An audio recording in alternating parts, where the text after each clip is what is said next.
සුබ දවසක් කියලා ඔයාලට සාදර මధు ස්වීට් හෝම් YouTube channel එකට. ඉතින් අපි හැමදාම ස්පොන්ජ් කන්නේ කඩින් ගෙනල්ලානේ.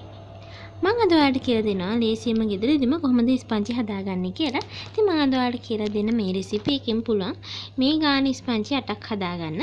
ඉතින් ඔයාලත් මේක හදලා බලන්න. අපි යමු අපේ වීඩියෝ එක පැත්තට. ඉතින් අද අපිට ඕන වෙනවා පාන් පිටි ග්‍රෑම් 100ක්, සීනි ග්‍රෑම් 100ක්, බිත්තර 2ක්, දී කරගත්ත බටර් මාගරින් හරි එහෙම නැත්නම් ඔයිල් පාවිච්චි කරන්න පුළුවන් නම් ඔයාලට පුළුවන් ඔයිල් පාවිච්චි කරනවා නම් මේකට කෝන් ඔයිල්, ভেජිටබල් ඔයිල්, ඒ වගේම අපි සාමාන්‍යයෙන් ගෙදර පාවිච්චි කරන කුකින් ඔයිල් උනත් මේකට පාවිච්චි කරන්න පුළුවන්. ඉතින් මම අද මේ විදිහට මෙතන අරන් තියෙනවා දී කරගත්ත බටර් ග්‍රෑම් 60ක්, කෝන්ෆ්ලවර් ග්‍රෑම් 10ක්, බේකින් පවුඩර් තේ හැන්දක්, පැන්ලා තේ හැන්දක් ඕන වෙනවා. ඒ වගේම මෙතන තියෙනවා කිරි ග්‍රෑම් 60ක් ඕන. ඉතින් ඔයාලට පුළුවන් ෆ්‍රෙෂ් මිල්ක් හරි. මම නම් අද මේ අරන් තියෙන්නේ කිරි පිටි ටිකක් දිය කරලා තමයි මේ අරන් තියෙන්නේ. ඉතින් අපි බලමු මේක හදාගන්නේ කොහොමද කියලා. ඉතින් මම කරන්නේ මුලින්ම මේ වගේ භාජනයකට අපේ පාන් පිටි ටිකයි, බේකින් පවුඩර්, ඒ වගේම කෝන්ෆ්ලවර් ටිකක් දාගෙන මේ ටික හොඳට කවලම් කරගන්න ඕන. ඔයාලට පුළුවන් මේක පෙනේරකින් 3 පාරක් විතර හලා ගන්න. ඒක කමක් නැහැ. මම දැන් මේක ලේසියට වික්ස් එකකින් මේ විදිහට කවලම් කරගන්නවා. ඉතින් මම දැන් මුලින්ම අපේ මේ බිත්තර දෙක මේ විදිහට දාගන්නවා. මම දැන් මේ ටිකක් මේ විදිහට මික්ස් කරගන්නවා. දැන් මම මේකට සීනි ටිකක් දාලා අපි මේ සීනි ටික ටිකෙන් ටික දාන ගමන් සීනි ටික දිය වෙනකම් මේ විදිහට කරගන්න ඕන අපි.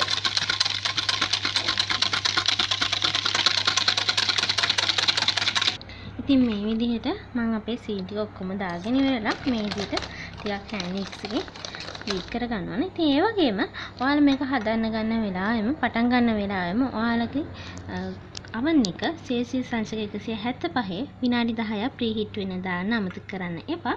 ඉතින් ඔයා දැන් මේකට බටර් එහෙම පාවිච්චි කරන්නේ නැත්නම් බටර් පාවිච්චි කරනවා නම් අන්සෝල්ටඩ් බටර් පාවිච්චි කරනවා නම් එහෙම නැත්නම් තෙල් පාවිච්චි කරනවා නම් ඔයාලට පුළුවන් මේ වෙලාවේදී ලුණු තේ හැඳි කාලා මේකට එකතු කරගන්න පුළුවන්. ඉතින් ඔයාලා සෝල්ටඩ් බටර් එහෙම පාවිච්චි කරනවා නම් ඔයාලට ලුණු එකතු කරගන්න කිසිම උවමනාවක් වෙන්නේ නැහැ.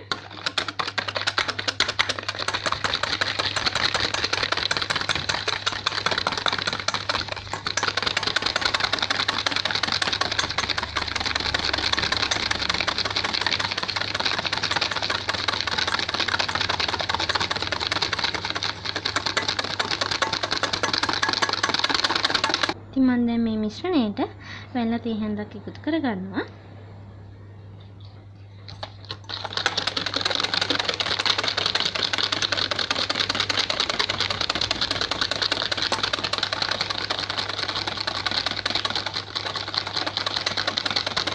ඉතින් මම දැන් මේකට අපේ දිය කරගත්ත බටර් ටික එකතු කරගන්නවා.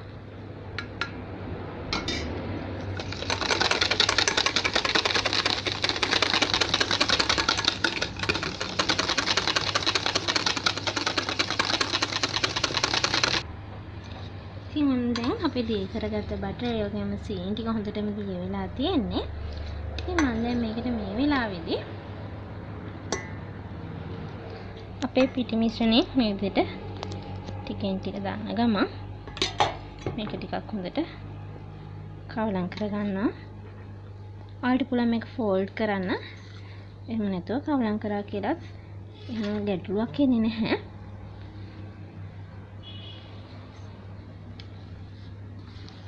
මම දැන් මගේ අන්තිම පිටි ටිකත් මේ විදිහට දාලා මේ ටික හොඳට මිශ්‍ර වෙන විදිහට ෆෝල්ඩ් කරගන්නවා.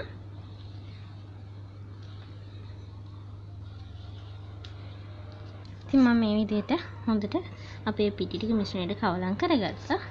මම දැන් මේකට අපේ කිරි ටික එකතු කරගන්නවා. ඉතින් මම කිව්වා ඔයාලට මම අද එකතු කරන්නේ මේ පිටි කිරි. ඉතින් ඔයාලට පුළුවන් මේකට ෆ්‍රෙෂ් මිල්ක් උනත් දාගන්න. මගෙන් මෙතන තියෙන්නේ කිරි මිලිලීටර් 70ක්. ඒ කියන්නේ බර අණුව නම් ග්‍රෑම් 60ක්. ඉතින් ඔයාලට පුළුවන් මේක බර බලලා ඉවරලා දාන්න. එහෙම නැත්නම් ෆ්‍රෙෂ් මිල්ක් මිලිලීටර් 70ක් දැම්මත් කිසිම ප්‍රශ්නයක් වෙන්නේ නැහැ. ඉතින් ඔයාලට පෙනේ දැන් මේක ටිකක් දියාරු මිශ්‍රණයක් වගේ. ඉතින් ඇත්තටම මේ මිශ්‍රණේ අපේ කප් කේක් එහෙමත් නැත්නම් බටර් කේක් මිශ්‍රණයට වඩා ඇත්තටම ටිකක් දියාරු මිශ්‍රණයක් තමයි. මම ඔයාලට කප් කේක් හදන වෙලාවේ කිව්වා කප් කේක් ස්පන්ච් ඒ වගේ මෆින් කියන්නේ 3ක් එකක් නෙමෙයි. ඉතින් ඒක නිසා ඔයාලට පේනවා ඇති මේ මිශ්‍රණ තුනත් හරිම වෙනස්. ඒ වගේම මේ වගේ රසෙත් වෙනසක් තියෙනවා. වගේම ඔයාලා දන්නවා මේකේ ටෙක්ස්චර් එක කියන්නේ රළු බව, සින් බව ඒ වගේ මේක වෙනසක් තියෙනවා. මොකද අපි ගෙදර හදන කප් කේක් එකේ කඩෙන් අරන් කරන ස්පන්ච් එකයි කියන්නේ දෙකක් කියලා හොඳටම ඔයාලා දන්නවා. දැන් අපි මේක හොඳට කවලම් කරගෙන ඉවරයි. ඉතින් මම දැන් මේ විදිහට වීඩියෝ එකට දාගන්නවා පයිපින් බෑග් එකක්. ඉතින් ඒකට අපේ මේ මිශ්‍රණය මේ විදිහට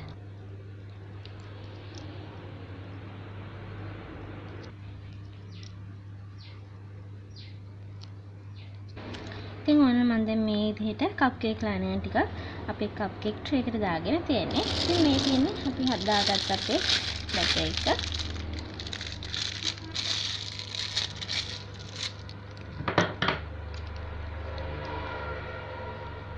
ඉතින් මේ විදිහට කතරකින් කපා ගන්නවා. ඊට පස්සේ අපිට තියෙන්නේ මේක මේ විදිහට දාගන්න.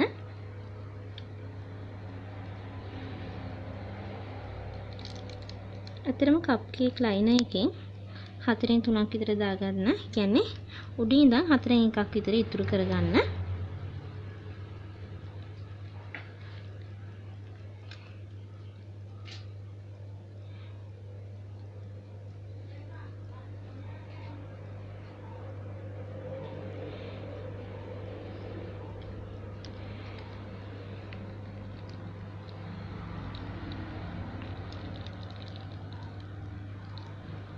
ඉතින් මේ විදිහට දාගත්තට පස්සේ අපි මේක සෙල්සියස් අංශක 175 විනාඩි 20ක් විතර බේක් කරන්න ඕන.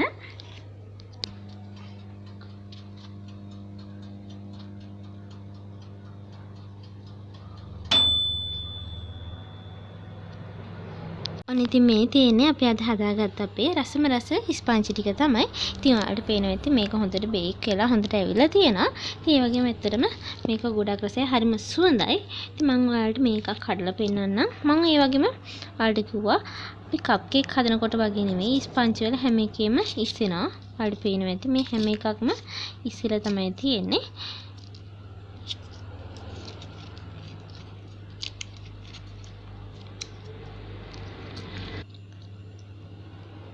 ඉතින් මේ තියෙන්නේ අපි අද හදාගත්ත අපේ රසම රස ස්පන්ච් එක. ඔයාලට පේනවා ඇති ඇතුළ කප් කේක් එකේ වගේ නෙමෙයි.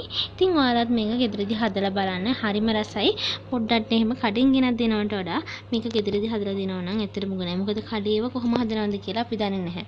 නමුත් අපි ගෙදර හැදුවොත් මේක ඒක අපිට විශ්වාසයි.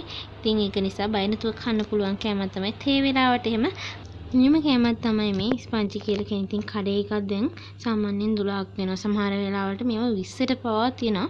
ඉතින් ඔයාලට පුළුවන් මේක ලාභ විදියට මේ විදියට ගෙදරදීම හදලා බලන්න.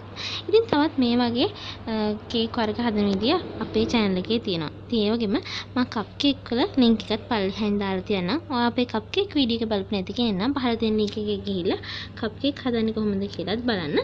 ඉතින් අපි මේ වගේ ආයෙත් රස කෑමකින් හමු වෙමු. ඔයාලට සුබම සුබ දවසක්.